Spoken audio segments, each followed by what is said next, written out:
Oke, baik ya. Yuk kita mulai sama-sama. Assalamualaikum warahmatullahi wabarakatuh. Bismillahirrahmanirrahim. Alhamdulillahirabbil alamin wa bihi nasta'in ala umuri dunya waddin. Wa sallallahu ala sayyidina wa maulana Muhammad sayyidil mursalin wa ala alihi wa sahbihi ajmain amma ba'du. Rabbi shrah li sadri wa yassir li amri wa hlul 'uqdatam min lisani yafqahu qawli. Bapak Ibu, teman-teman sekalian, rahmati Allah, alhamdulillah ya, bersyukur kepada Allah Subhanahu wa taala pada hari ini, yaitu pekan terakhir dari bulan Mei ya.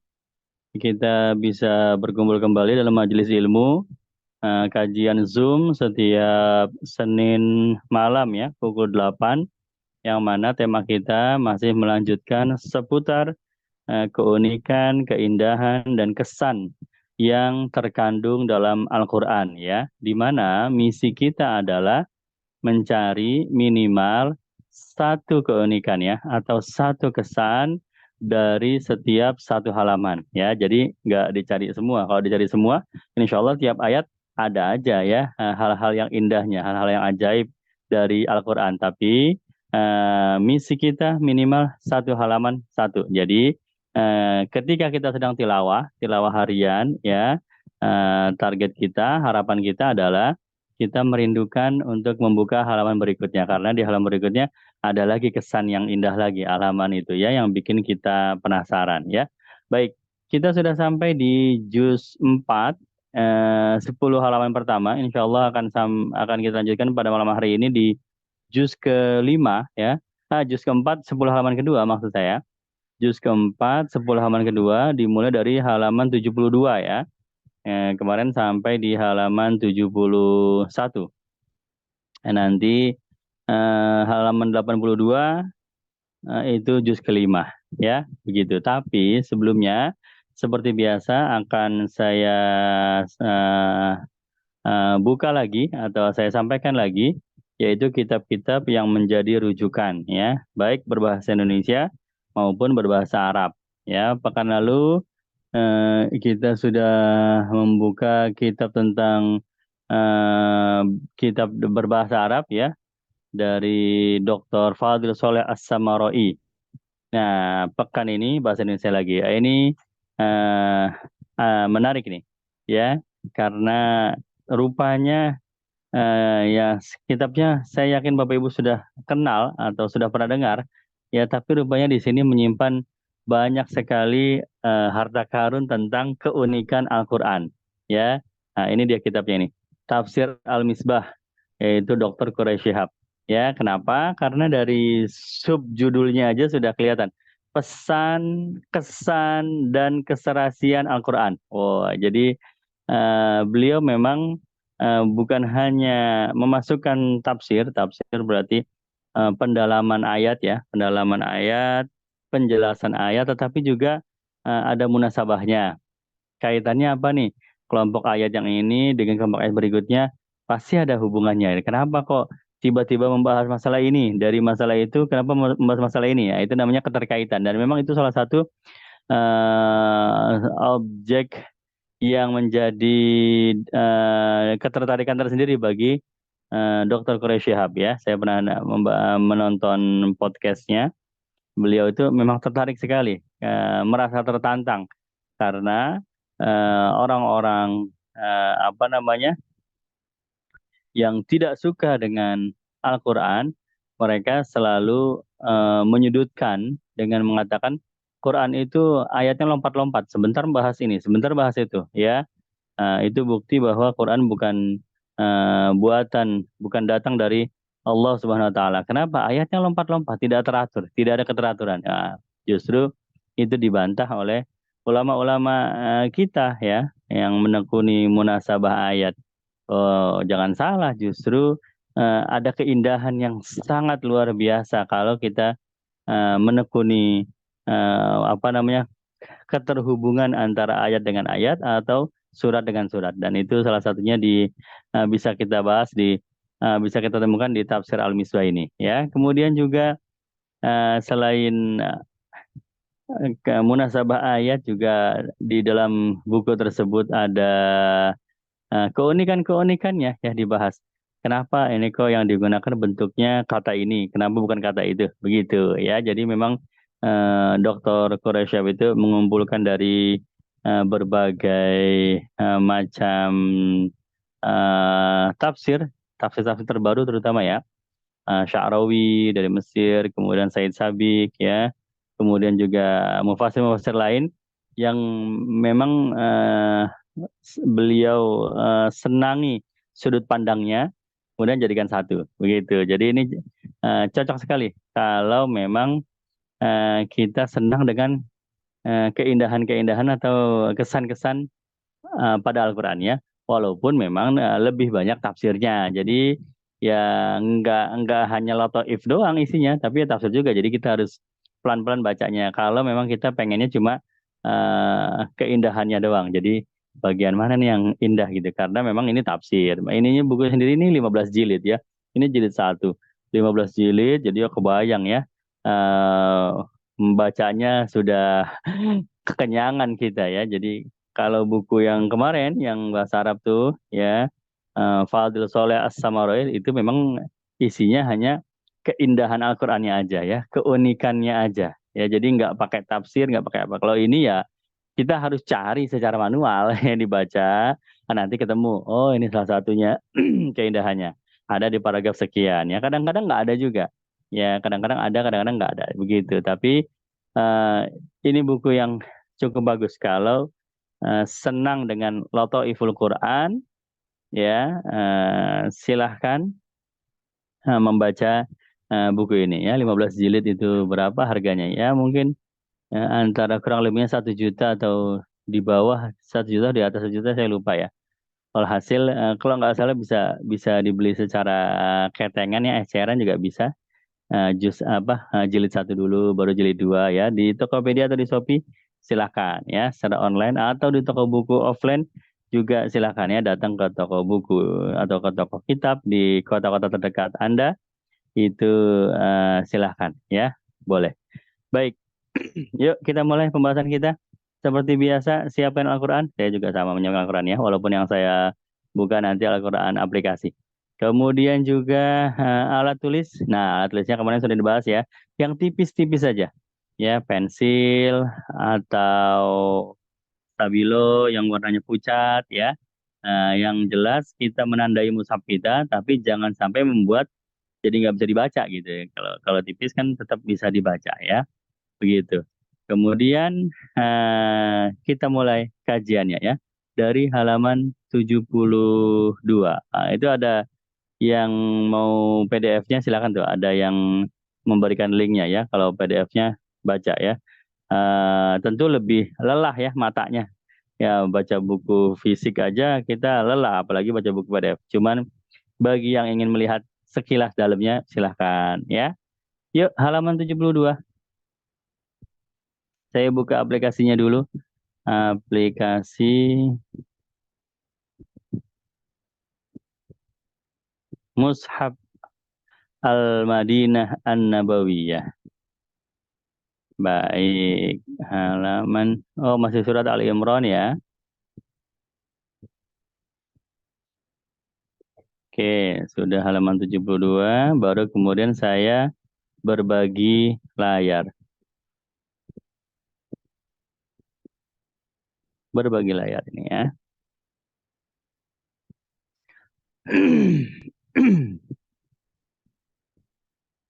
Nah, ini dia. Kemudian Quran manualnya saya juga buka, saya pegang, saya buka juga untuk mencari terjemahan versi Kementerian Agamanya ya. Oke. Halaman 72 kita akan mulai dari ayat 170. Ini ada sesuatu yang diulang ya, tentu ada maksudnya ya. Dan ini bagus ini. Yastabsyiruna di ayat 170 dan kemudian diulang lagi yastabsyiruna ya. Ini kalau di dunia apa? Di dunia kepenulisan masuknya pemborosan kata. Justru ini menunjukkan level penulis yang kurang bagus, ya. Banyak kata yang sama, ya. Kalau kata mentor penulis saya itu serangan aku, ya. Biasanya orang kalau nulis banyak akunya, nah itu seperti seolah-olah lagi diserang sama kata aku. Aku datang kemudian aku mengambil sesuatu, kemudian aku berkata lagi kepada mereka dan aku, kebanyakan aku. Nah, itu jenis tulisan yang kurang bagus, ya. Jadi jangan banyak kata yang sama. Nah, dalam Al-Quran juga seperti itu, ya. Tapi anehnya di dalam ayat ini kata yang sama, ya, tapi tidak membuat dia jadi seolah-olah tulisan yang kelebihan kata, ya. Tapi proporsional. Yuk kita baca dulu, ya. A'udzubillahi minasyaitonirrajim dari ayat 170. Farihina bima atahumullahu min fadli wa yastabshiruna billadzina lam yalhaqu bihim min khalfihim alla khaufun alaihim wa lahum yahzanun.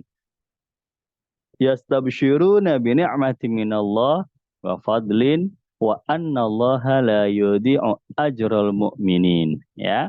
Ya, halaman ayat 170, ya, mereka bergembira, yastabshiruna, ya. Ya, farihina mereka bergembira bima atahumullah, dengan apa yang Allah berikan kepada mereka dari karunia-Nya, min fadlihi.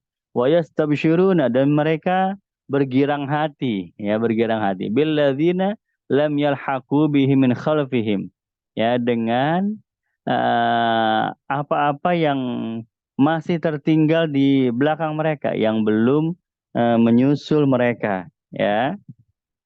Jadi eh, yang masih hidup lah. Jadi ini cerita tentang syuhada, syuhada di perang Uhud, ya kan, banyak itu 70 sahabat Nabi, ya, syahid di perang Uhud. Nah, kata Allah, farihina bima atahumullahu min fadlihi wa yastabsyiruna billadzina lam yalhaqu bihi min khalfihim. Ya, mereka dalam keadaan bergembira karena Allah berikan karunia, yaitu sorga, ya. Dan mereka bersenang hati, ya, yastabsyiruna, ya, para syuhada ini bersenang hati. Kenapa? Karena mereka tahu orang-orang yang masih hidup, yang tidak syahid, tetap akan mendapat karunia nanti kalau sudah meninggal dunia, tetap akan diberikan surga juga, ya. Allah khaufun alaihim walahum yahzanun, ya. Jadi mereka tidak takut dan mereka tidak bersedih hati, ya. Tahu, ya, bedanya takut dengan sedih. Kalau takut itu sesuatu yang belum terjadi, ya kan, kita takut, aduh nanti besok gimana ya, takut kan. Kalau sedih, sesuatu yang sudah terjadi, ya kan, aduh duit saya hilang, sedih kan. Sedih karena kehilangan, berarti sudah terjadi kan. Kalau belum terjadi, takut, aduh takut nanti duit saya hilang. Nah, mereka tidak takut atas sesuatu yang sudah terjadi, dan tidak juga sedih. Tidak takut atas sesuatu yang akan terjadi, dan tidak juga sedih atas sesuatu yang belum terjadi. Nah, itu ciri-ciri daripada orang-orang yang mati fi sabilillah, ya, matinya di jalan Allah. Jadi yastabsyiruna keluar di ayat ini, ya, mereka bergirang hati. Kemudian keluar lagi di ayat berikutnya, yastabsyiruna bi ni'mati minallah wa fadlin wa annallaha la yudhi'u ajral mu'minin. Mereka bergirang hati dengan nikmat dan karunia dari Allah, dan sesungguhnya Allah tidak menyia-nyiakan pahala dari orang-orang mukmin, ya. Ala yudhi'u ajral mu'minin. Tidak menyia-nyiakan pahala dari orang-orang mukmin. Dan kalau kita lihat, harusnya di ayat yang 171, ayat yang keduanya ini, ya, stabsyiruna seharusnya nggak usah dipakai lagi. Kenapa kan? Sama-sama bergirang hati. Kalau dari awal bisa nyambung, ya. Yastabsyiruna billadzina lam yalhaqu bihim min khalfihim alla khaufun alaihim wa lahum yahzanun bi ni'matin minallah wa fadlin wa annallaha la yudhi'u ajral mu'minin, ya kan? Nggak pakai yafsirun juga sebetulnya, disambung juga bisa. Tapi kenapa kok malah muncul yastabsyiruna jadi dua kali? Apakah ini termasuk pemborosan kata? Ya, kata ulama, oh bukan. Justru Quran ini pengen menjelaskan tentang orang-orang yang masih hidup, ya. Jadi di ayat yang atas ini yastabsyiruna, yang bergembira hati, siapa itu? Orang-orang yang mati syahid, ya. Orang-orang mati syahid, kenapa hati mereka gembira? Karena mereka merasa tenang. Saudara-saudara mereka yang masih hidup tetap dijanjikan surga oleh Allah, ya. Sahabat Nabi kan, para sahabat kan. Orang yang ikut di perang Uhud kan. Mereka tidak mati syahid, tapi mereka tetap nanti dapat surga. Nah, ya kan? Nah, maka di ayat yang berikutnya, yastabsyiruna ini, itu sebetulnya kegembiraan untuk semuanya. Baik syuhada yang sudah meninggal dunia, maupun sahabat Nabi yang masih hidup, ya, yang belum syahid. Tapi mereka tetap bergembira juga, ya. Tetap mereka, jadi yastabsyiruna di ayat yang pertama, itu merekanya hanya para syuhada, tapi yastabsyiruna di ayat yang kedua itu ya syuhadanya juga, ya orang yang masih hidupnya juga, begitu, ya. Jadi memang beda objek yang dibicarakan ini, ya. Begitu, makanya muncul lagi, oh kalau objeknya sama mungkin perusahaan kata, tapi di sini objeknya beda, ya. Yastabsyiruna yang kedua ini sudah menggabungkan antara syuhada yang sudah meninggal dengan para pahlawan, para pasukan perang Uhud yang masih hidup. Pokoknya semuanya mereka bini'mati minallah wa fadli wa annallaha ya la yudhi'u ajral mu'minin, ya. Mereka semua senang, gembira, dapat nikmat dari Allah, dapat karunia, karena Allah tidak menyia-nyiakan pahala orang-orang mukmin. Begitu, ya. Maka yastabsyiruna keluar dua kali ini, katanya sama tapi subjeknya berbeda, ya. Subjeknya berbeda. Siapa yang dibicarakan di sini? Dia yastabsyiruna pertama dan yastabsyiruna yang kedua. Begitu, ya. Baik, ini halaman 72. Yuk, masuk kita ke halaman 73. Halaman 73 ada di ayat 175. Kata yang cukup menarik, ya, ayat di atas, ya.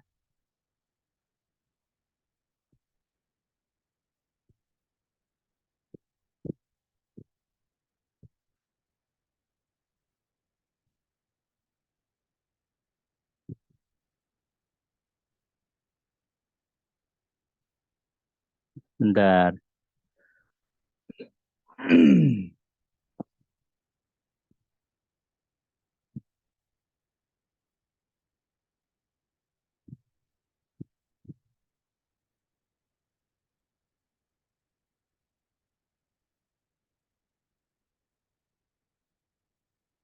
Fala takhafuhum. Oh, ini dia, ya. Saya cari nggak ketemu. Nah, yuk kita baca ayatnya. 175. Fala takhafuhum. A'udzubillahi minasyaitonir rajim. Innama dzalikumus syaitanu yukhawifu awliya'ahu. Fala takhafuhum wa khafuni in kuntum mu'minin. Ya, sesungguhnya mereka itu, yaitu setan-setan, hanya menakut-nakuti teman-temannya si setan itu, ya kan? Jadi ini ketika perang Uhud, ya kan, orang-orang munafik itu disebutnya setan di sini, ya. Itu nakut-nakutin, udah kita nggak usah keluar ke medan perang, jangan, ntar kita kalah loh, mati nanti kamu loh, begitu, ya. Ditakut-takutin. Orang munafiknya sendiri mundur, mereka nggak ikut perang, ya kan. Yang mendengarkan ajakan orang munafik, ya jelas teman-temannya sendiri, ya. Kalau orang-orang mukmin enggak, mereka kuat tetap hadir ke perang Uhud. Innama dzalikum syaitanu yukhawifu awliya'ahu. Setan itu mereka lah, ya. Mereka lah setan-setan itu yang saling membujuk, merayu, menakut-nakuti teman-temannya mereka sendiri. Fala takhafuhum, maka kalian wahai sahabat Nabi, ya, kalian jangan takut kepada mereka. Wa khafuni in kuntum mu'minin. Melainkan kalian itu takutlah kepada aku, yaitu Allah, ya. Ya, khafuni, ya, takutlah kepada aku. in kuntum mu'minin, apabila kalian orang-orang yang beriman. Ya. Nah, di mana ketinggian bahasa dari ayat ini? Ya, jadi ayat ini ya kita bisa bagi menjadi dua ya. Yang pertama sampai dengan sini nih. Potong sini. Innama dzalikumu syaitanu yukhawwifu awliya'ahu. Sampai di sini ya. Kemudian yang kedua, fala takhafuhum wa khafuni in kuntum mu'minin. Sampai di sini sampai akhir ayat. Ini kalau kita lihat dari artinya deh. Mereka para syaitan-syaitan itu menakut-nakuti teman-teman mereka, ya kan? Bagian pertama. Bagian keduanya, maka kalian wahai sahabat Nabi, kalian jangan takut sama mereka. Kalian takutlah kepada aku yaitu Allah, ya. Apabila kalian itu betul-betul orang-orang mukmin, ya. Nah, ayat ini turun kepada Rasulullah SAW ya, turun kepada baginda Nabi. Ayat ini turun kepada baginda Nabi pengen menceritakan, wahai Nabi, gini loh keadaannya loh, orang munafik ya saling menakut-nakuti teman-teman mereka sendiri, ya kan? Sedangkan sahabat-sahabat engkau, sahabat-sahabat kamu, wahai Nabi, sahabat-sahabat kamu jangan takut kepada orang munafik, takutnya hanya kepada aku, begitu kan? Kata Allah kan? Nah, dari sudut pandang Allah menurunkan ayat kepada Nabi. Berarti baik orang munafik maupun para sahabat Nabi, mereka semua kan orang yang sedang diceritakan, ya kan? Mereka semua orang yang sedang diceritakan kepada Nabi, begitu ya. Sama seperti saya sedang bicara kepada Bapak dan Ibu sekalian ya. Saya bicara kepada Bapak Ibu, ini di pasar ada pedagang yang jujur. Mereka kalau dagang jujur banget, ya kan? Tapi Bapak Ibu di pasar, misalnya saya sebutkan di pasar A, ya kan? Ada pedagang yang curang. Wah, mereka itu suka bohong, ya kan? Nah, antara pedagang yang jujur maupun pedagang yang curang, itu kan semuanya orang yang dibicarakan, ya kan? Kalau dalam bahasa Indonesia disebut kata ganti orang ketiga, ya. Nggak ada orang yang nggak ada. Mereka lagi kita bicarakan. Yang bicara saya, yang diajak bicara Bapak Ibu, ya kan? Jadi kata ganti orang pertama saya, orang kedua Bapak Ibu. Nah, yang dibicarakan orang ketiga, ya. Jadi nggak ada. Jadi kita Allah sedang berbicara kepada Rasulullah tentang orang munafik dan tentang sahabatnya, sahabat Rasul, ya kan? Nah, orang munafik dengan sahabat Rasul itu kan sama-sama orang ketiga, tidak dibicarakan. Ya apa? Orang yang dibicarakan ya tidak ikut bicara, yang bicara cuma Rasulullah doang. Tetapi eh, dahsyatnya ayat ini ketika menyebut orang munafik, betul. Jadi kata ganti orang ketiga, betul. Mereka adalah syaitan-syaitan yang menakut-nakuti teman-teman mereka sendiri. Oh, betul. Tapi begitu menyebut sahabat Nabi, langsung berubah jadi kata ganti orang kedua. Seolah-olah Allah sedang berbicara dengan sahabat Nabi. Padahal Allah bicara sama Rasulullah ya. Ayat kan tulis sama Rasul. Fala takhafuhum wa khafuni in kuntum mu'minin. Wahai sahabat, wahai sahabat Rasul, kalian jangan takut sama orang munafik, takutlah kepada aku jika kalian betul-betul orang yang mukmin. Ya kan? Kerasa kan perbedaannya? Untuk orang-orang munafik itu mereka disebutnya. Ya, yang diambil kata kata yang dipilihnya mereka, berarti seolah-olah orangnya nggak ada lagi di sana, ya kan? Tapi untuk para sahabat Nabi itu yang diambil kata ganti orang kedua, seolah-olah sahabat itu yang lagi diajak bicara sama Allah, begitu ya. Maka ketika membaca ayat ini, oh ini satu isyarat bagaimana Allah sangat memuliakan para sahabat Nabi, ya begitu. Padahal harusnya mereka sama-sama nggak ada. Harusnya kata ganti orang ketiga aja dua-duanya, ya itu nggak masalah. Artinya wala yakhafuhum wahum yakhafuni. innahum mu'minin, ya bisa aja begitu kan? Ya, artinya kata ganti orang ketiga semua.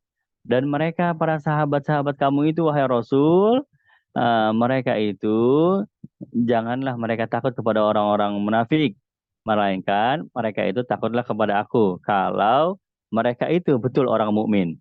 Harusnya kan begitu.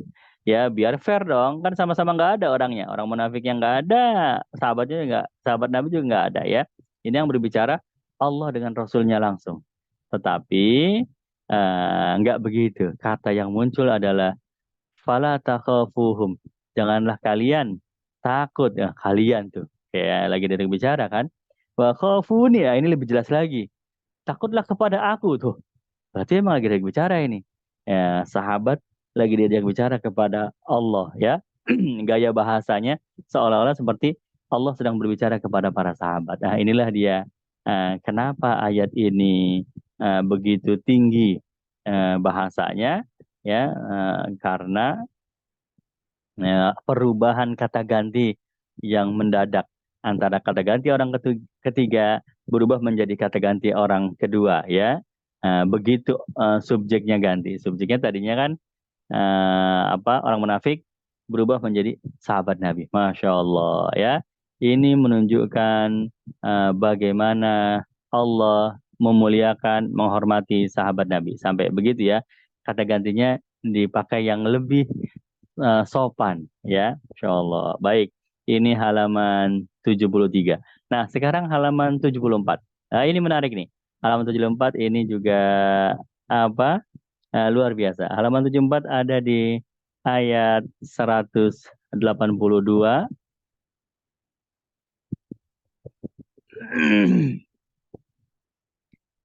Kita baca ayat yang sama-sama. Bismillahirrahmanirrahim.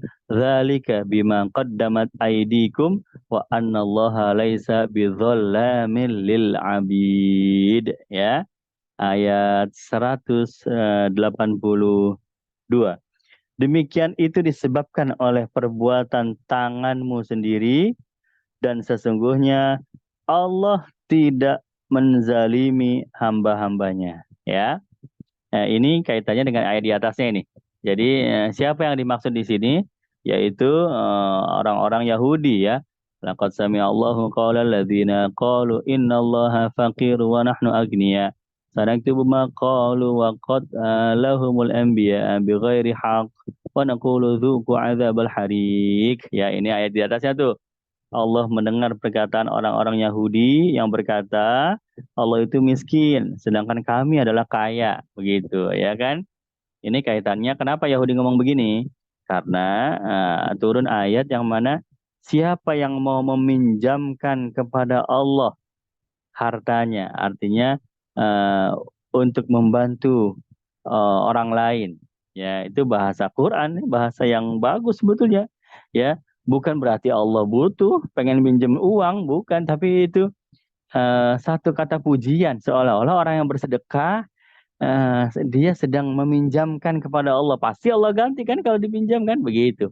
Tapi Yahudi salah persepsi. Yahudi bilang, oh Allah pinjam uang dari hambanya. Maka innallaha fakir wa nahnu agniya, kata orang Yahudi. Berarti Tuhan kamu itu Tuhan yang fakir, sedangkan kami adalah orang-orang yang kaya. Begitu. Nah, maka di ayat yang kita bahas nih disebutkan dzalika bima qaddamat aydikum wa annallaha laisa bidzallamin lil abid. Ya, kelak nanti mereka akan apa akan masuk ke dalam neraka. Nah, maka di ayat ini disebutkan yang demikian itu disebabkan perbuatan mereka sendiri dan sesungguhnya Allah tidak zalim dengan hamba-hambanya ya, dengan makhluknya ya, dengan ciptaan-ciptaannya Allah tidak zalim.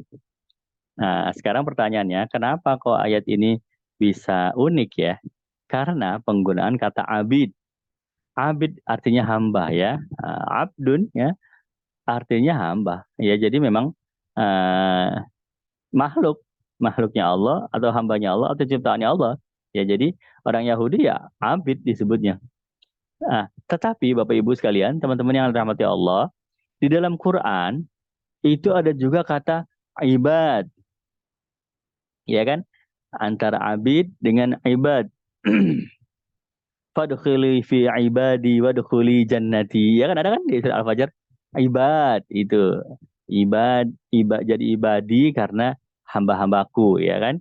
Jadi bukan abid, bukan fadkhuli fi abidi wadkhuli tapi ibadi. Ada ibad, ada abid. Artinya apa ya? Hamba juga sama. Ya. Nah, kalau kita lihat yang lebih jelas, ini saya sudah apa? Sudah membuatkan perbandingannya di ayat yang lain juga ada ya. Nah, ini dia nih. Di Al-Baqarah ya. Al-Baqarah 186. Kalau ini ayat yang sedang kita bahas nih. Abid, ya kan? Ini ayat sedang kita bahas. Yaitu ayat 182 Ali Imran. Nah, ini pembandingnya. Ibad, bukan abid. Di Al-Baqarah ayat 186 yang begini-begini nih saya senang nih ya. Di sana ibad, di sini abid. Kenapa? Padahal sama-sama hamba. Ya, abdun sama-sama hamba ya. Artinya sama-sama makhluk artinya kan. Kita lihat bunyi ayatnya di Al-Baqarah ya. Wa idza sa'alaka ibadi anni fa inni qarib ujibu da'watad da'i idza da'an falyastajibuli walyu'minu bi la'allahum yarsyudun. Ya, kita sudah familiar ya dengan ini ya. Apabila hamba-hambaku bertanya, itu kan hamba kan? Apabila hamba-hambaku bertanya tentang aku, maka jawablah aku dekat. Aku menjawab doa bagi siapa yang berdoa. Maka aku kabulkan.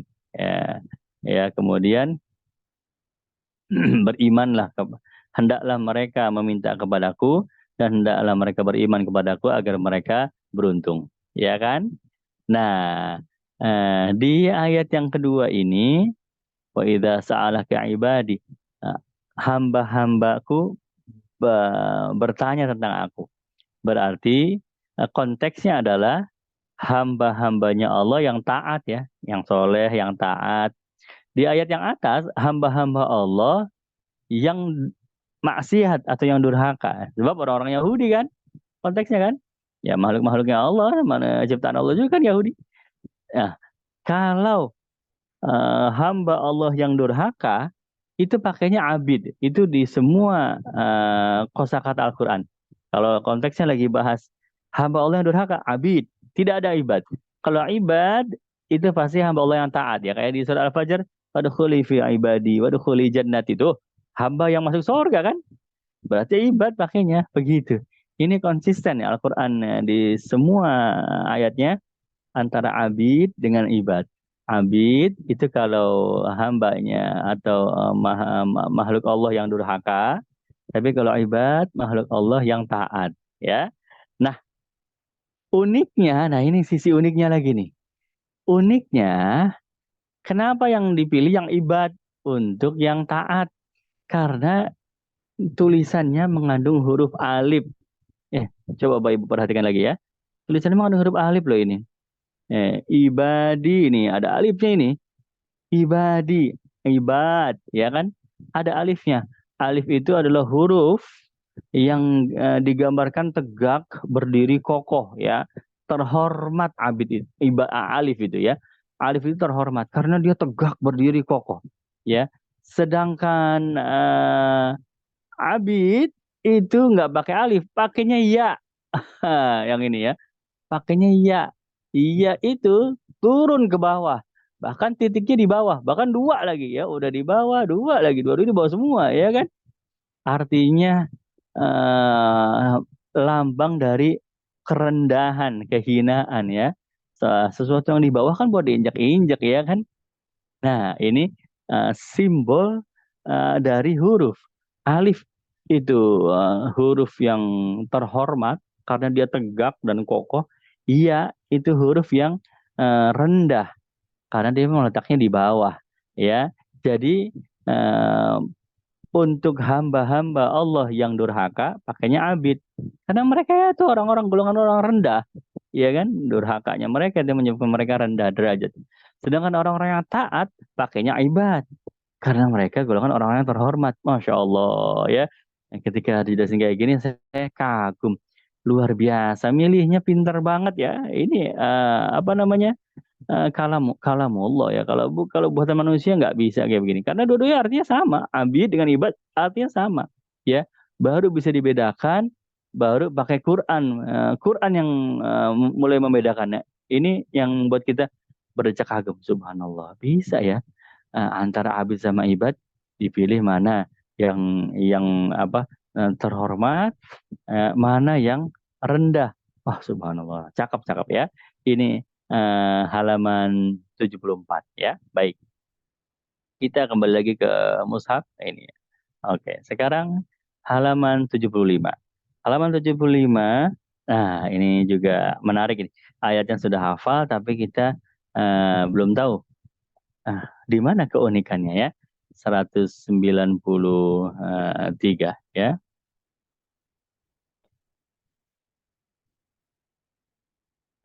Oh, salah. Stabilo harusnya ya.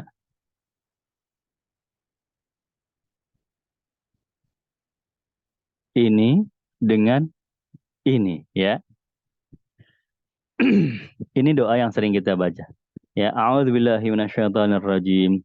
Rabbana innana sami'na munadiya yunadi lil iman an aminu bi rabbikum fa amanna Rabbana faghfir lana dzunubana wa kaffir anna sayyi'atina wa tawaffana ma'al abrar ya 193 ya.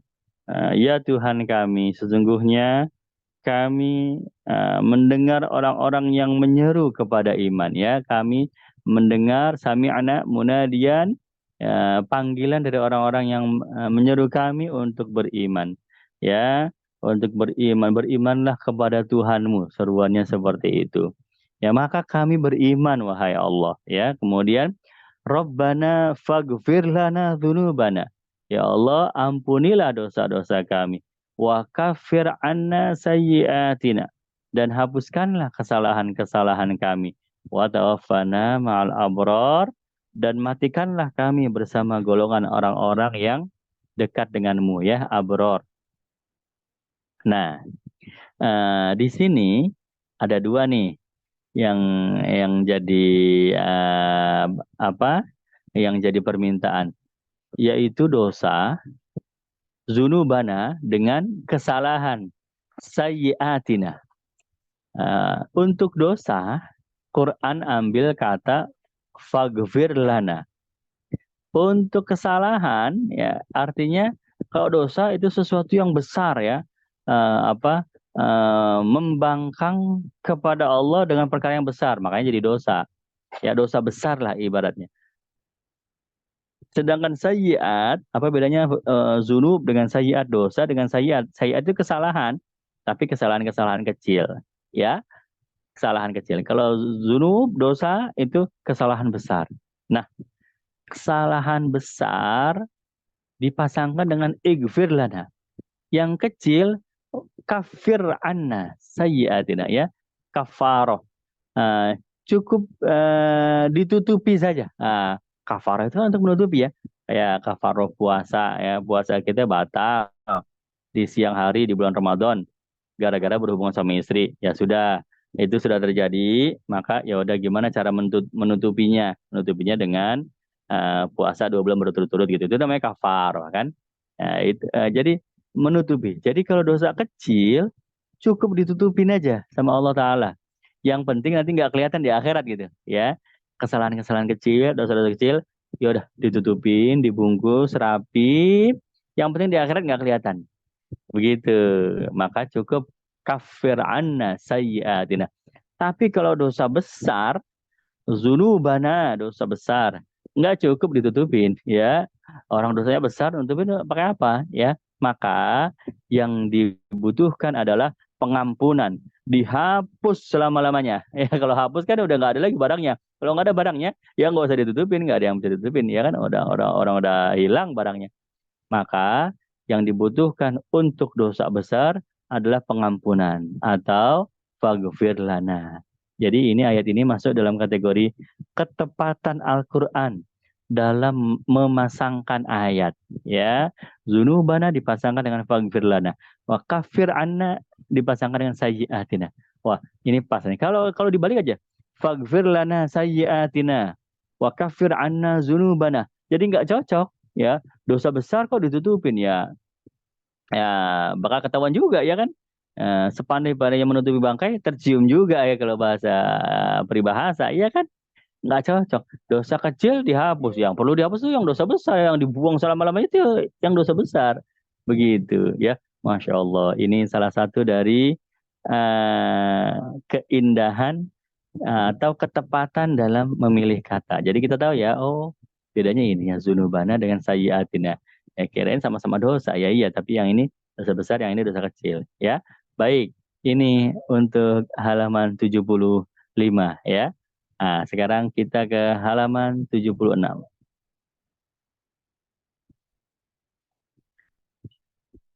Ini adalah nasihat, ya, yang bisa didapat dari ayat. Ya, kita baca ayatnya sama-sama, ya. A'udzubillahi minasyaitonirrajim. Fastajaba lahum rabbuhum anni la udhi'u amala 'amilin minkum min dzakarin aw untha ba'dukum min ba'd. Falladzina hajaru wa ukhriju min diyarihim wa udhu fi sabili wa qatalu wa qutilu la ukaffiranna anhum sayyi'atihim wa la udkhilannahum jannatin tajri min tahtihal anharu thawaban min indillah wallahu indahu husnul thawab. Ayat ke-195. Fastajaba lahum, maka Allah mengabulkan doa mereka, ya. Fastajaba lahum rabbuhum, Tuhan mereka yaitu Allah mengabulkan permohonan mereka, ya. Anila udi'u amala amili minkum, karena kata Allah, aku, kata Allah, tidak menyia-nyiakan amal-amal dari kalian, baik yang laki-laki maupun yang perempuan, ya kan. Falladzina hajaru wa ukhriju min diyarihim. Maka kalian yang berhijrah, ini cerita tentang hijrah, ya. Kalian yang berhijrah, ya, keluar dari negeri kalian, ya kan? Atau terusir, ya, cocoknya terusir dari negeri kalian, atau yang disakiti, wa udhu fi sabili, disakiti karena menegakkan jalannya Allah, ya, disakiti di jalan Allah, gitu aja enaknya, ya. Kemudian apalagi ini, waqatilu, yang berperang, waqutilu, yang terbunuh, ya. Kemudian la ukaffiranna anhum sayyi'atihim, pasti aku, kata Allah, akan menghapuskan, akan menutupi kesalahan-kesalahan mereka, ya. Wala udkhilannahum jannah, dan aku masukkan, kata Allah, mereka ke dalam sorga yang mengalir sungai-sungai di bawahnya sebagai balasan pahala di sisi Allah. Sesungguhnya Allah, di sisi Allah ada pahala yang baik, ya. Baik, sebentar saya izin dulu, ya.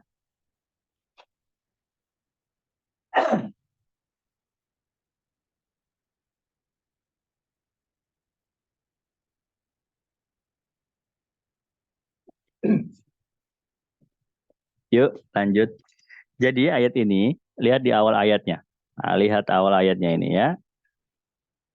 Nih, fastajaba lahum, ya kan?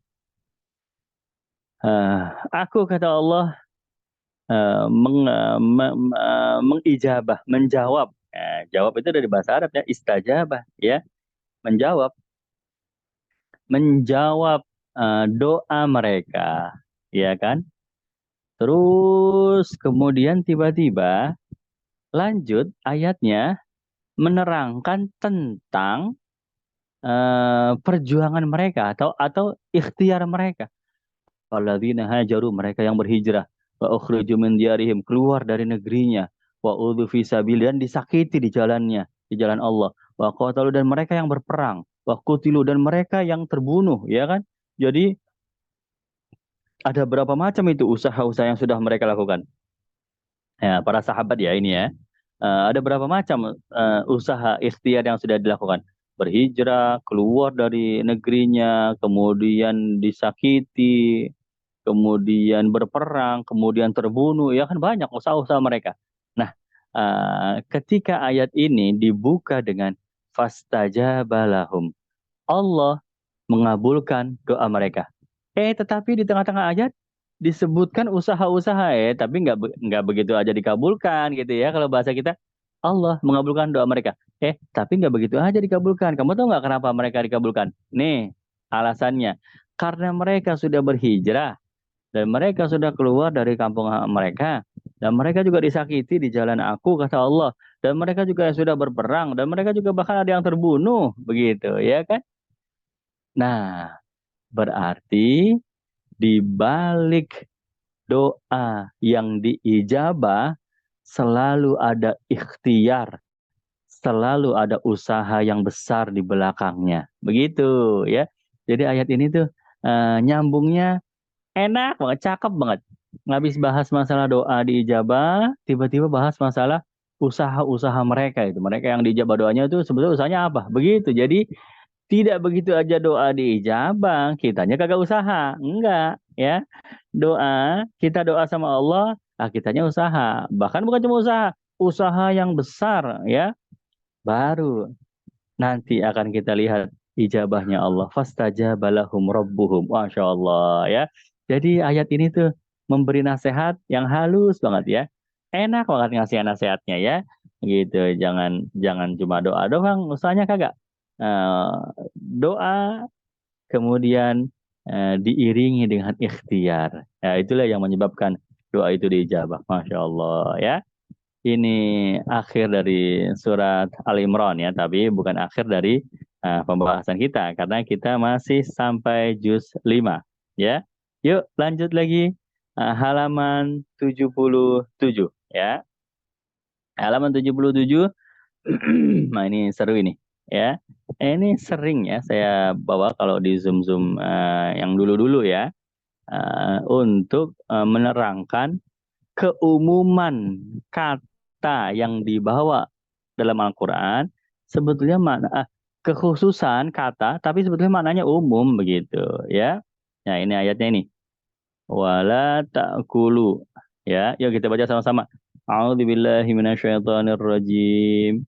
Wa atul yatama amwalahum wa la tatabaddalul khabitha bit thayyib wa la ta'kulu amwalahum ila amwalikum innahu kana huban kabira ya.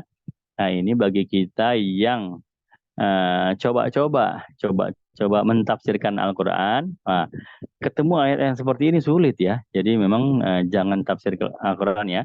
Jangan tafsirin sendiri kalau nggak punya ilmunya. Ya, mendingan kembali kepada kitab-kitab tafsir. Ya kan? Kenapa? Karena ada kata pemilihan kata-katanya unik ya. Contohnya ini. Wa atul yatama amwalahum ya. Ayat kedua. Dan berikanlah kepada anak-anak yatim harta mereka. Nah, ini orang yang ditinggalin harta anak yatim.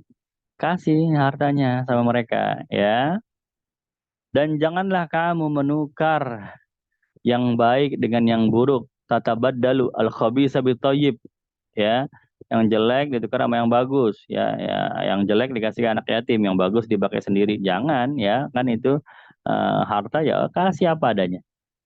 Wala ta'kulu amwalahum dan jangan kamu memakan harta anak yatim itu ya, begitu. Ila amwalikum bersama dengan kamu memakan hartamu juga. Jadi harta anak yatim dicampur dengan harta kamu, kamu makan itu. Innahu kana huban kabira. Itu adalah dosa yang besar. Ya. Nah, ini yang ditandai adalah wala ta'kulu. Janganlah kamu memakan harta anak yatim, ya kan? Berarti di ayat ini larangannya dari Allah, yang dilarang oleh Allah itu kalau harta anak yatimnya dimakan. Kalau nggak dimakan berarti nggak dilarang dong. Kan jelas ini wala ta'kulu, jangan dimakan. Ya kan? Misalnya kita dititipin duit anak yatim, ya kan? Duitnya kita belikan makanan. Kemudian kita makan duitnya tuh. Itu nggak boleh, namanya memakan harta anak yatim. Tapi kalau duitnya kita belikan pakaian, kemudian bajunya kita pakai. Kan nggak dimakan baju, dipakai kan? Duitnya kita belikan motor. Motornya kita kendarain. Kan motor nggak dimakan. Motor kita naikin kan? Ah, apakah boleh? Kayak gitu, begitu. Karena kalau melihat tekstual ayatnya, hanya kalau dimakan tidak boleh. Ya, hanya kalau dimakan tidak boleh. Ya, harta anak yatim itu nggak boleh dimakan. Tapi kalau dipakai buat yang selain dimakan, dibelikan handphone, ya kita buat main WhatsApp, dibelikan baju buat dipakai, dibelikan motor buat dikendarai, ya berarti nggak apa-apa dong, kan nggak dimakan. Nah, inilah dia keunikan Al-Quran, ya. Nah, kita tidak bisa menafsirkan kalau tidak punya ilmu. Jadi takulu di sini mengandung ilmu yang dalam loh. Ilmu apa? Ilmu bahwa segala sesuatu itu ada intinya, ada intinya. Manusia berbuat curang, berbuat korupsi, ya, menggelapkan harta anak yatim, itu yang paling dominan, yang paling umum karena dorongan perutnya, ya begitu. Maka disebutkan di sini apa? Dorongan yang paling umum, dorongan yang paling umum yang dikerjakan manusia. Tapi sebetulnya yang dilarang bukan cuma yang makan doang ya, yang dipakai juga nggak boleh, yang dikendarai juga nggak boleh. Intinya untuk tujuan apapun nggak boleh makan apa menggelapkan harta anak yatim itu nggak boleh. Cuma disebutkan makan karena paling banyaknya tujuan yang utama dilakukan orang adalah karena memang memenuhi syahwat perutnya gitu. Jadi makan itu mewakili dari tujuan-tujuan lain ya. Tapi orang apa menggelapkan harta anak yatim dengan tujuan yang lain juga banyak dan itu semuanya nggak boleh ya. Baik, jadi ini bagus ini. Makan di sini ternyata bukan hanya makan maksudnya, tapi yang lain-lain selain makan juga ikut ke bawah. Cuma makan yang disebutin. Karena memang tujuan utama biasanya urusan makan. Ya kan? Oh, cakep ini. Ini ayat cakep ya. Lanjut. Kita ke halaman berikutnya Bapak Ibu, teman-teman sekalian yang dirahmati Allah. Halaman 78 ya.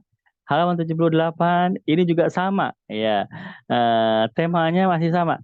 Sesuatu itu kalau terkait sama Al-Qur'an jangan baca terjemahannya langsung kita ambil menafsirkan sendiri, jangan.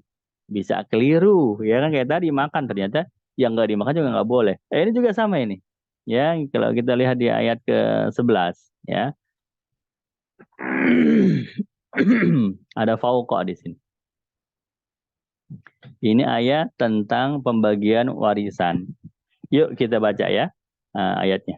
A'udzubillahi minasyaitonirrajim. Yusikumullahu fi auladikum. Lidzakari mithlu hadzil unthayain. Fa in kunna nisa'an fawqa thnataini falahunna thulutsa ma tarak ya. Nah, ini dia nih. Apa namanya? Di ayat ke-12 ini ya. Nah, ayat ke-11 ya. Allah telah mewasiatkan atau mensyariatkan ya kepadamu tentang pembagian waris untuk anak-anak kamu ya. Ini anak-anak kamu. Bagaimana warisan itu dibagi untuk anak-anak kamu? Laki-laki dapat 2 bagian dari perempuan ya. Laki-laki dapat 2 bagian dari perempuan. Nah, ini nih yang kita lingkarin. Apabila perempuannya fauqa itu lebih, fauqa lebih dari 2, maka untuk perempuannya itu 2/3 ya. Lebih dari 2, maka bagian mereka 2/3 dari harta. Ini saya baca di terjemahan versi Kementerian Agama juga sama ya. Apabila lebih dari 2, jadi fauqa itu memang lebih, diartikan lebih ya, lebih dari 2 ya. Namun di sini ada catatan kaki begitu. Nah, kenapa? Karena berarti artinya adalah kalau anak perempuannya lebih dari dua, berarti kalau anak perempuan dari almarhum ya, kan ini kan tentang warisan. Almarhum meninggal dunia, dia ada warisan, warisannya mau dibagi kepada anak-anaknya almarhum. Nah, anak-anak almarhumnya ada yang perempuan. Nah, perempuan ini jumlahnya lebih dari dua. Berarti apa anak perempuan tiga kayak atau empat kayak, pokoknya lebih dari dua. Maka ambil dulu 2/3 baru bagi itu kepada si perempuannya. Ambil 2/3 baru bagi kepada si perempuan. Masalahnya adalah di dalam hukum waris yang kita pelajari, ya itu sumbernya dari Quran juga ya. Hukum waris ya, faraid itu anak perempuan dua sudah dapat 2/3. Jadi bukan lebih dari dua ya. Kalau di sini kalimatnya fauqa ifnata ini lebih dari dua. Padahal tidak harus 3, 4, 5, 6, nggak harus. Mulai dari dua pun dia sudah dapat 2/3 gitu. Begitu ya. Jadi eh, kata-kata fauqa di sini apa namanya tidak berfungsi. Atau ifnata ini yang tidak berfungsi. Lebih dari satu seharusnya. Lebih dari satu berarti kan 2, 3, 4 dan seterusnya. Kenapa kalau lebih dari dua bilangnya? Padahal dua juga ikut termasuk begitu, ya. Dua juga ikut termasuk. Nah, ternyata ulama ini mengambil kesimpulan seperti ini, ya. Itu juga dari ayat yang lain di dalam Quran. Nah, makanya ketika kita mau mentafsirkan Al-Quran, kita harus tahu dulu ada nggak nih konteks yang kayak begini modelannya di ayat yang lain. Ternyata ada ya di ayat 176 surat yang sama ya. Surat An-Nisa juga. Coba kita lihat 176. Yuk, biar kita lihat langsung ya. Nanti kita kembali ke 78 ya. Yuk. Ayat 176 mana ini?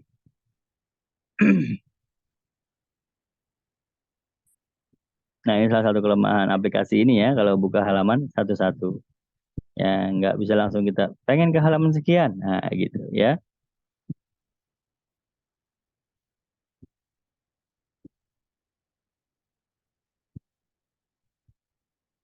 Lihat di sini. Ya,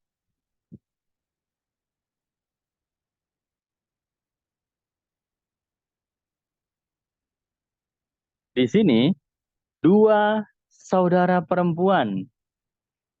Fa nata ifnata ini. Nah, dua saudara perempuan, ya kan? Itu mendapatkannya 2/3. Kalau urusan saudara perempuan, eh, asal ada dua aja, udah langsung berlaku hitungan ya, hitungan bahwa dia udah disebut banyak ya karena udah dua, apalagi lebih dari dua ya, tiga empat ya, dua aja udah disebut banyak. Nah, kata ulama lah, saudara perempuan aja dua udah dihitung banyak, kenapa anak perempuan dua belum dihitung? Harusnya anak perempuan mulai dari dua juga sudah dihitung karena dikiaskan dengan ayat ini. Begitu, ya. Maka di halaman 78 yang tadi, ya, halaman 78 yang tadi, walaupun kata-katanya adalah fauqa isnata ini, di atas dua, tetap aja sebetulnya dua juga masuk, dua anak perempuan, tidak harus di atas dua, ya, begitu. Inilah dia salah satu dari keunikan seolah-olah ayat ini menjadi teka-teki gitu, bahwa untuk memahami satu ayat kita tetap harus mengerti konteks keseluruhan Al-Quran dari ayat yang lain. Begitu. Kalau plek ketiplek ayat ini doang, yang dipakai satu ini doang, wah udah bisa salah pemahaman kita. Begitu. Karena tidak ada ya mazhab manapun tidak ada yang menyebutkan Nah, anak perempuan itu dapat 2/3 kalau dia jumlahnya 3, 4, 5, atau 6. Ya, kalau dua, dia masih nggak dapat 2/3. Wah, itu nggak ada. Kenapa? Karena dua pun sudah dapat 2/3. Begitu ya. Nah, ini salah satu dari keunikan juga ya. Unik. Unik karena ada fauqoknya di sini. Padahal maksudnya tidak harus di atas dua. Dua pun sudah masuk ya. Begitu. Baik. Bapak Ibu teman-teman sekalian yang dirahmati Allah, lanjut lagi. Ya, sedikit lagi nih. Halaman 79 juga menarik. Halaman ini masih seputar warisan-warisan semua ya, surat An-Nisa kan ya. Seputar warisan-warisan. Halaman 79 ada di ayat 12, takdim dan takhir. Ya, yuk kita lihat. Tuh, ya kan? Ada wasiyah, ada dain ya. Saya garisin dua-duanya deh ya. Ini ayatnya dari atas membicarakan pembagian-pembagian ya. Walakum nisfu ma taraka au azwajukum illam yakul lahunna walad. Ya, kamu berikan separohnya ya kepada suami kamu apabila tidak punya anak dan seterusnya. Kalau punya anak nanti berapa seperempatnya, nanti berapa terus ya. Nah, kita langsung masuk ke kata yang ingin kita bicarakan ya, yaitu mulai dari sininya. Nah, min ba'di wasiyati yusa biha audain ghaira mudar wasiyatan minallah wallahu alimun halim ya. Ayat ke-12 ya. Jadi pembagian warisan itu setelah mimba dia, setelah menunaikan wasiat ya, dan juga wasiat dari apa yang diwasiatkan oleh almarhum ya, dan juga setelah membayar hutang ya, agar ya ghairu mudhar ya, ya yang tidak menyusahkan ahli waris ya kan. Nanti kalau utang belum bayar, ahli warisnya jadi kesusahan, dia yang ditagih ya kan. Ambil dulu dari harta almarhum tersebut ya. Wasiyatan minallah, demikianlah ketentuan dari Allah. Sesungguhnya Allah alimun halim, maha mengetahui lagi maha penyantun. Nah, eh, keajaiban atau apa ya, keunikan dari ayat ini, wasiat disebut duluan baru hutang. Mim ba'di wasiyati yusobiha au dain. Wasiat baru dain. Wasiat dulu disebutkan. Berarti kan kita sudah belajar ya. Kalau didahulukan oleh Al-Quran, berarti itu yang lebih diutamakan. Ya, padahal di dalam ilmu faraid, ilmu pembagian waris ya, utang itu lebih utama daripada wasiat. Artinya yang dipotong duluan tuh hutang. Jadi almarhum meninggalkan harta, misalnya ada orang meninggal, dia meninggalkan harta 100 juta. Ditanya dulu, dia punya hutang nggak? Oh, dia punya hutang ke pamannya 10 juta. Potong dulu utang 10 juta. Baru tinggal 90 gitu. Nah, kemudian baru pertanyaan kedua, dia pernah berwasiat nggak? Wasiat itu artinya saya ingin memberikan harta saya 10 juta untuk pembantu saya misalnya ya. Jadi orang lain dikasih harta juga. Padahal kan itu harta seharusnya buat ahli waris ya. Tapi ini orang lain yang bukan ahli waris dikasih harta. Mungkin karena pembantu itu merawat saya ketika saya sakit, ketika apa. Jadi saya pengen bantu dia. Nanti kalau saya meninggal, kasih dia 10 juta. Nah, berarti dikurangi lagi dong 10 juta. Begitu ya. Maka sebetulnya di dalam prakteknya itu hutang dulu yang dikerjakan. Bayar hutang dulu, baru menunaikan wasiat. Tapi kenapa ayat ini wasiat dulu ya? Mimba diwasiyati yusa biha audain. Wasiat dulu baru hutang ya. Padahal kan prakteknya hutang dulu baru wasiat. Nah, ini dia. Jadi meskipun hutang yang ditunaikan lebih dulu, tapi biasanya wasiat yang sering diabaikan sama ahli waris ya. Kalau hutang sih jarang-jarang diabaikan. Kenapa? Karena nagih. Yang punya utangnya nagih. Para ahli waris, bapak, ibu ya, ini almarhum dulu punya utang sama saya 10 juta. Ya, dia kan sudah meninggal. Jadi saya nagih kepada Anda semua. Anda kan ahli waris.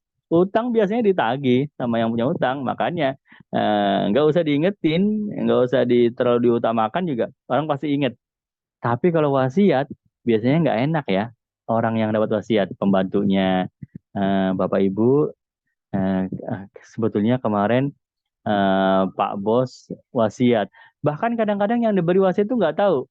Jadi si almarhum ini ketika masih hidup, dia berwasiatnya, dia mengucapkan itu kepada anaknya, ya kan? Nah, anaknya nggak nyampein. Wah, ini kalau disampein wasiat nih, ya bisa ngurangin jatah waris kita. Mendingan kalau nggak usah disampein deh. Nah, kadang-kadang begitu. Maka di dalam Quran disebutkan lebih dulu wasiat. Hati-hati loh, kalau punya wasiat tetap harus ditunaikan. Ya, jangan mentang-mentang jadi motong jatah warisan, jadi Anda tidak menunaikan. Jangan begitu ya. Maka disebutkan lebih dulu. Subhanallah. Jadi memang ada tujuannya disebutkan lebih dulu biar dipentingin sama ahli waris ya.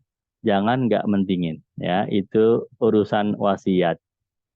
Dan wasiat ini juga salah satu hikmahnya ada satu ulama yang bagus sekali menyebutkan ya. Kenapa kok wasiat ini begitu dipentingkan dalam Islam ya? Maksimal sepertiga dari harta yang ditinggalkan almarhum itu boleh dia wasiatkan. Jadi, ketika manusia meninggal dunia, dia meninggalkan harta kan? Harta itu kan dikasih sama Allah kan? Harta kan titipan Allah, ya. Ketika dia meninggalkan harta, ya sudah kembali kepada Allah. Jadi, Allah yang mengatur itu harta buat siapa. Makanya ada ilmu waris. Nah, itu kan ilmu waris kan ya Allah yang ngatur. Ya walakum nisfu ma taraka azwajakum, untuk suami dapat setengah kalau tidak punya anak. Tapi kalau punya anak dapatnya seperempat. Untuk anak kalau laki-laki dia dapat berapa, perempuan berapa ya. Nah, kalau dia masih ada punya ibu, masih punya bapak, dapatnya berapa, berapa. Itu semua diatur sama Allah tuh. Kenapa? Emang harta itu dari Allah datangnya? Ya terserah Allah dong kalau mau ngatur, ya kan? Tetapi Allah itu maha bijaksana banget ya. Meskipun begitu, ya tetap aja almarhum kan eh, orang yang dititipkan harta. Ya bolehlah dia kalau mau ngatur juga. Kalau dia punya pilihan juga itu harta buat siapa dengan jalan wasiat gitu. Jadi almarhum si manusia itu dia boleh juga kalau dikasih kesempatan sama Allah. Ya sok kamu juga mau ngasih siapa nih buat nanti harta yang kamu tinggalin? Oh iya, saya mau ngasih kepada tetangga saya di sebelah rumah ya. Selama ini dia sudah berjasa banget sama saya. Kalau saya meninggal sudah pasti dia nggak dapat warisan karena dia bukan ahli waris kan. Anak bukan, saudara bukan, ya kan tetangga kan nggak dapat waris. Tapi saya pengen seperempat harta saya buat dia nanti. Oh begitu.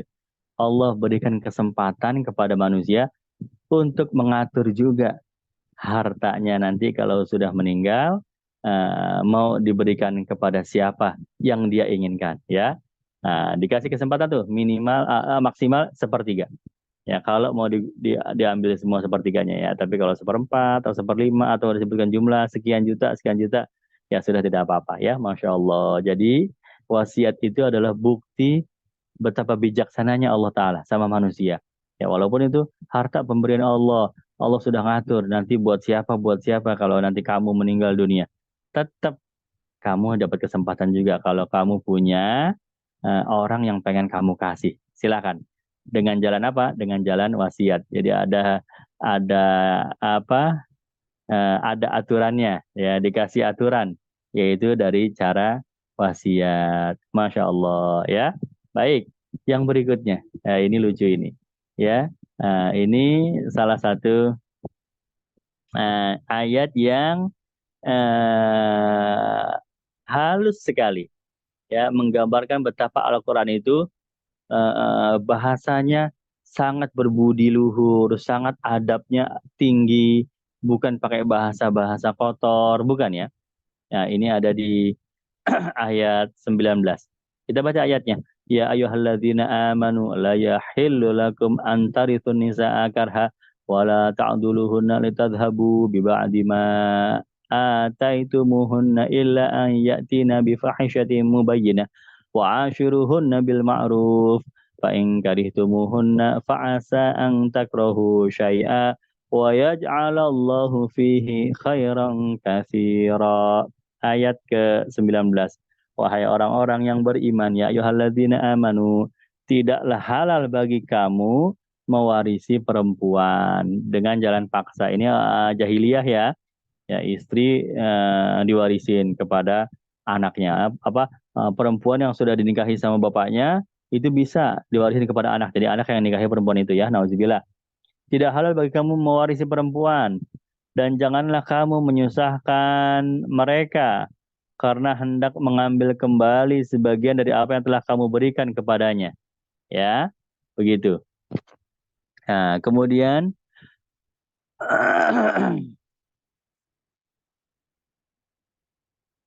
kecuali apabila mereka melakukan perbuatan keji yang nyata. Ya, ini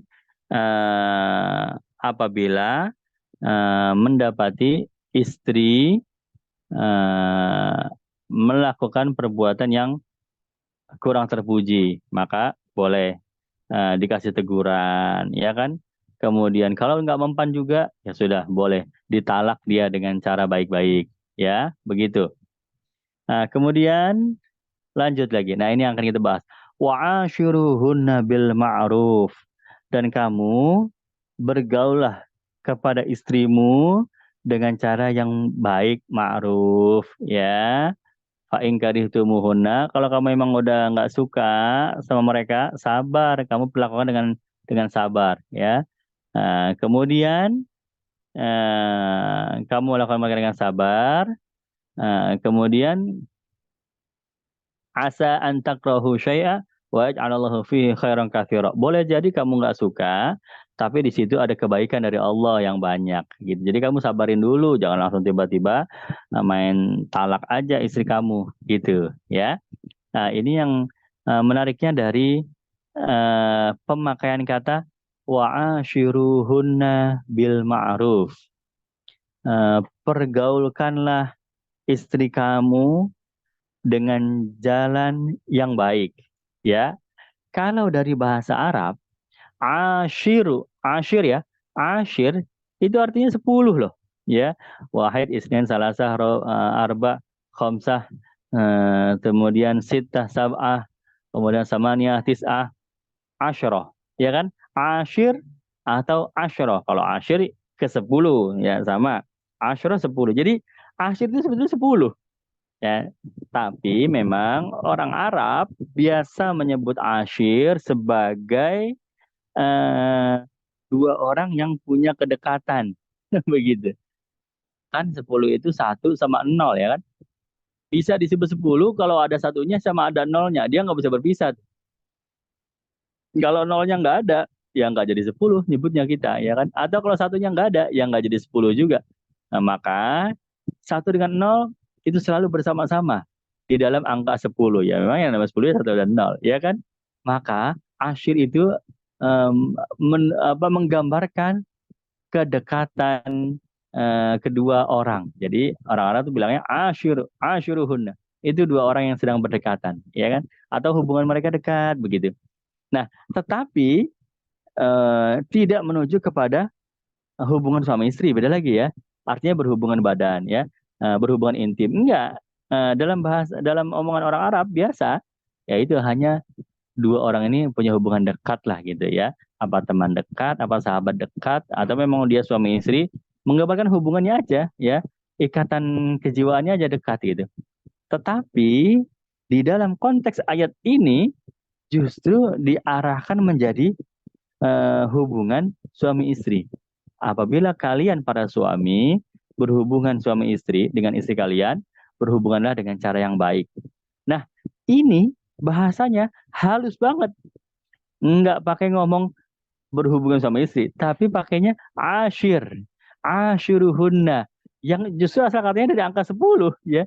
Jadi angka 10 berubah makna jadi hubungan antara kedua insan manusia yang dekat, berubah makna lagi menjadi hubungan suami istri. Dari sebab apa? Dari sebab Quran itu memilih bahasa yang paling halus, ya.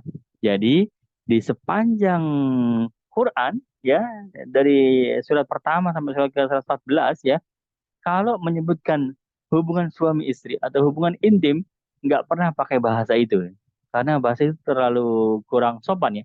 Selalu pakai bahasa yang sopan. Ya, contohnya ini, ashiruhunna bil ma'ruf, ya. Kalian dekat, berdekatan, kalian wahai para suami dengan istri kalian dengan cara yang ma'ruf. Oh, ini halus banget, ya. Jadi siapa bilang Quran itu bahasanya kotor, bahasanya tidak halus, bahasanya kasar. Siapa bilang ini halus, halus banget ini, ya. Kadang-kadang juga mengambil perumpamaan istri kalian adalah ladang-ladang bagi kalian. Itu kan halus banget itu, ladang loh, halus, enggak nyebut hal-hal yang kotor, hal-hal yang jorok, enggak ya. Subhanallah, ini salah satu kehalusan bahasa Al-Quran, ya. Baik, yuk kita lanjut kembali halaman 81. Nah, 82 sudah juz 5, ya. Berarti ini halaman terakhir yang akan kita bahas, ya. Ayat ke-23 ini kata-katanya banyak, ya. Tapi bisa kita ambil contoh satu aja. Ini aja, ammatukum, ya. Yuk kita baca ayatnya. Hurrimat alaikum ummahatukum wa banatukum wa akhwatukum wa ammatukum wa khalatukum wa banatul akhi wa banatul ukhti wa ummahatukum lati arda'anakum wa akhwatukum minar radha'ah wa ummahatu nisaikum wa rabaikum allati fi hujurikum min nisaikum allati dakhaltum bihinna فإن لم تكونوا دخلتم بهن فلا جناح عليكم وحلائل أبنائكم الذين من أصلابكم, ya, dan seterusnya sampai akhir ayat. Jadi ini menceritakan tentang orang-orang yang haram dinikahi, ya, dari sudut pandang yang diajak bicaranya laki-laki. Jadi ntar kalau orang-orang yang diharamkan bagi seorang laki-laki adalah, nah, ini ibu kalian haram dinikahi, ya, anak perempuan kalian, saudara perempuan gitu. Jadi kalau siapa orang-orang yang haram dinikahi bagi seorang perempuan, ya, berarti perempuan, ya, berarti dia punya anak laki-lakinya, ya. Kemudian orang tuanya berarti bapaknya, begitu. Tapi yang diambil sampel adalah sudut pandang manusianya ini laki-laki. Maka kalau dia laki-laki, yang diharamkan bagi dia adalah ibunya, kemudian anaknya yang perempuan haram untuk menikah, saudara perempuannya haram untuk menikah, wa amatukum, bibinya, bibi dari bapak, ya, amah, wa khalatukum, bibi dari ibu, ya. Kemudian wa banatul akh, ponakan, ponakan yang perempuan berarti, ya, dari saudara laki-laki, dan ponakan dari saudara perempuan. Nah, ini menarik ini. Kenapa menariknya? Karena eh, yang berasal dari garis saudara laki-laki disebutkan lebih dulu. Contohnya, ammatukum disebutkan lebih dulu dari khalatukum. Banatul akhi, ya, banatul akhi nih disebutkan lebih dulu daripada banatul ukhti, ya kan? Nah, jadi bibi, tapi bibi yang dari bapak disebutkan lebih dulu, baru bibi dari ibu. Berarti dari laki-laki dong. Ponakan, tapi ponakan yang berasal dari saudara laki-laki disebutkan lebih dulu, baru ponakan dari saudara perempuan. Ya, iya kan? Padahal mah sama aja. Kalau mau menyebutkan ponakan dari saudara perempuan juga nggak kenapa-napa ya kan. Tapi kenapa dari yang laki-laki yang disebutkan di awal? Atau bibi juga dari bapak, dari bapak berarti dari laki-laki kan, daripada bibi dari ibu. Kenapa? Nah, ini ketika melihat ayat ini, ulama kan mendalami ya. Ini hikmahnya apa tuh? Urusan pernikahan, ini kan lagi bahas urusan pernikahan ya, yang haram dinikahi. Berarti urusan pernikahan, sudut pandangnya diambil manusianya itu laki-laki, ya kan? Siapa yang diharamkan nikah kalau dia laki-laki, ya kan? Dan kemudian ketika disebutkan orang-orang yang diharam dinikahinya, itu juga ngambil dari jalur saudara laki-laki dulu yang disebutin. Ya kan, bibi dari bapak laki-laki, baru bibi dari ibu. Ponakan dari saudara laki-laki, baru ponakan dari saudara perempuan. Ya kan, kenapa kok laki-laki mulu ini? Ya, jawabannya itu. Karena ini urusannya urusan nikah. Kalau urusan nikah, biasanya memang laki-laki yang paling agresif. Iya kan? Laki-laki yang paling agresif. Jadi pas banget ini objeknya itu laki-laki terus. Karena memang sudut pandang syahwat, sudut pandang dorongan pengen kawin, itu emang lebih besar adanya di laki-laki. Iya kan? Jadi luar biasa ini ayat itu nyambung dengan kenyataan sehari-hari. Begitu ya. Ya emang laki-laki ya, kita jujur aja ya kan. Kalau laki-laki pemuda-pemuda ya, yang masih bujangan ya, kalau sudah ngelihat wah ini kayaknya eh, calon pendamping saja. Oh, dikejar dia, agresif dia ya sampai dapat laki-laki. Kemudian juga pokoknya urusan hal-hal terkait sama nikah lah, laki-laki. Maka tepat sekali ayat ini, sudut pandang penceritaannya objeknya itu manusia itu kalau dia laki-laki. Siapa yang diharamkan untuk menikah? Padahal bisa aja objeknya itu perempuan ya kan. Yang diharamkan adalah bapaknya dan anak laki-lakinya. Kemudian dan saudara laki-lakinya kan bisa aja. Tapi diambil sampelnya justru laki-laki. Dan diurutkannya pun orang-orang yang diharam nikahi itu kalau yang punya garis persaudaraan dari laki-laki lebih dulu, maka disebutkan lebih dulu. Jadi semuanya serba laki-laki ya. Ayat ini adalah ayat laki-laki gitu ya. Karena memang bahasnya masalah nikah. Baik, Bapak Ibu, teman-teman sekalian yang dirahmati Allah, alhamdulillah ya. Sudah halaman terakhir dari juz keempat, ya insya Allah akan kita sambung. Tetapi saya mohon maaf ya, ada kemungkinan Senin depan kita libur ya untuk sementara Zoom-nya, karena saya ada kegiatan yang tidak bisa diwakilkan ya. Jadi begitu saya lihat lagi jadwalnya, lah kok ini hari Senin ya. Sedangkan ini terkait dengan orang-orang orang dari luar negeri. Jadi mereka nggak bisa diganggu gugat juga waktunya ya. Kalau diganggu gugat nanti ketinggalan pesawat ya kan. Planningnya sudah begitu, jadi mendingan saya ngalah deh. Ini doruri ya, urgen. Jadi ada kemungkinan pekan depan kita libur untuk sementara dan insya Allah akan kita lanjutkan lagi di pekan berikutnya di Senin berikutnya ya. Nanti kita tunggu pengumuman resminya dari Mas Admin ya. Baik. Oh, lampu saya sudah padam. Oh, belum padam. Bapak Ibu, terima kasih banyak. Kita tutup bersama-sama dengan doa penutup majelis. Subhanakallahumma bihamdika asyhadu alla ilaha illa anta astaghfiruka wa atubu ilaik. Saya Arafat. Bila taufiq wal hidayah. Assalamualaikum warahmatullahi wabarakatuh. Ya. Terima kasih dan mohon maaf sebesar-besarnya. Alhamdulillah. Jazakallah khair Ustaz. Terima kasih Ibu Erna, Mas Rizkon Zaid, terima kasih Ibu Ngatini, Pak Dadang, Pak Salihah Ibrahim, Bapak Muhammad Ali, dan semuanya 95. Oh sudah turun, sudah pada keluar. Yuk kita keluar juga yuk sama-sama ya. Makasih banyak ya. Yuk, 3, 2,